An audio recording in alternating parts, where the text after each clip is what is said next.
வணக்கம். ராமநாதபுரம் மாவட்டத்தில் உள்ள காட்டுநாயக்கர் மக்கள் பல்வேறு பகுதிகளில் வசித்து வரும் நிலையில் 50 ஆண்டு காலமாக சாதி சான்றிதழ் வேண்டி அரசு அதிகாரிகள் மற்றும் மாவட்ட நிர்வாகத்திடம் மனு அளித்தும் தற்போது வரை பயனில்லாததால் ராமநாதபுரம் மாவட்டத்தில் பல்வேறு பகுதிகளில் வசிக்கக்கூடிய காட்டுநாயக்கர் சமூக மக்கள் 1000க்கும் மேற்பட்டோர் சாதி சான்றிதழ் வழங்க கோரி மாவட்ட ஆட்சியர் அலுவலகத்தை முற்றுகையிட்டுள்ளனர்.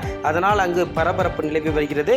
மற்றொரு புறம் மாணவர்கள் கூட சாதி சான்றிதழ் இல்லாமல் தங்களது படிப்பை தொடர முடியாததால் தங்களது பள்ளி கல்லூரிகளை புறக்கணித்தும் இந்த போராட்டத்தில் பங்கேற்று வருகின்றனர். இதனை அடுத்து அந்த மக்களிடம் மாவட்ட ஆட்சியர் சிம்ரன்ஜித் சிங் காலோன் பேச்சுவார்த்தை நடத்தியும் அது தோல்வியில் முடிந்ததால் காட்டுநாயக்கர் சமூக மக்கள் சாதி சான்றிதழ் வழங்கினால் மட்டுமே இந்த இடத்தை விட்டு வெளியேறுவோம் என தொடர்ந்து போராடி வருகின்றனர்.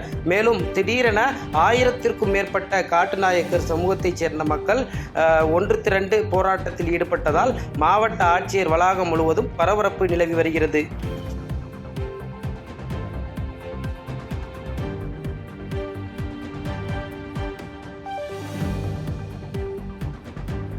செய்திகளை உடனுக்குடன் தெரிந்து கொள்ள கீழ்கண்ட கேபிள் மற்றும் டிடிஹெச் நெட்வொர்க்குகளில் எம்நாடு செய்தி தொலைக்காட்சியை காணுங்கள். பாதகம் செய்பவரை கண்டால் நாம் பயம் கொள்ளலாகாது பாப்பா. மோதி மிதித்து விடு பாப்பா, அவர் முகத்தில் உமிழ்ந்து விடு பாப்பா. அண்மை செய்திகளை உடனுக்குடன் தெரிந்து கொள்ள இணைந்திருங்கள் எம்நாடு தொலைக்காட்சியுடன்.